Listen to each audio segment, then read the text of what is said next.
talk a little bit about a moment of inertia. Now, moment of inertia is an engineering term to describe how much energy is being stored by moving mass. So it can be straight line, it can be rotational. So we're going to talk about rotational kinetic energy and moment of inertia.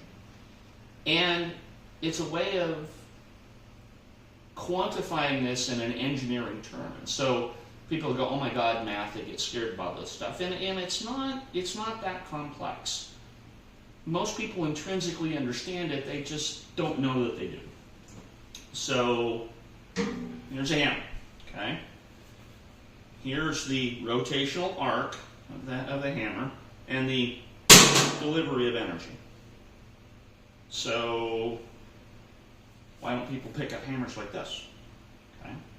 It's the exact same weight, it's the exact same arc, but it's a different amount of energy because of where in the spin the weight is stored.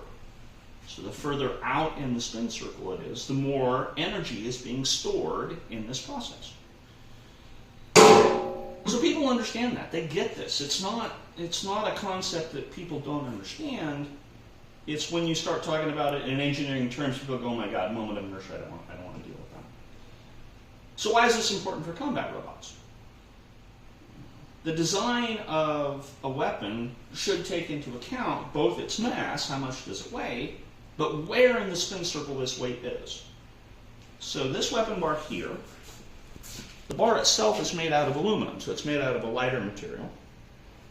Then out at the end is where the weight is where the steel teeth are. And so for a given weight, because you only have so much weight to work with on the robot, for a given weight, this is a way of maximizing moment of inertia, because you are putting the weight out at the end.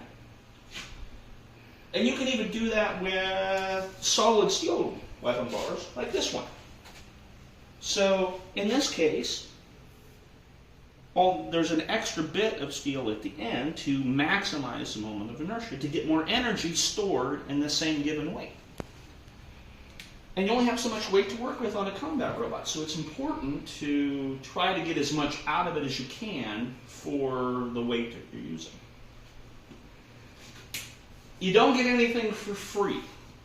So back to the hammer. It's much easier to hold the hammer like this than it is to hold the hammer like this. Well, for a weapon bar, if all that weight was on the inside, it would take less energy to spin it up.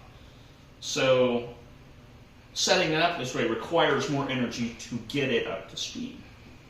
But you can deliver more energy when you hit somebody, which is why this design works well in certain circumstances, because you can hit harder.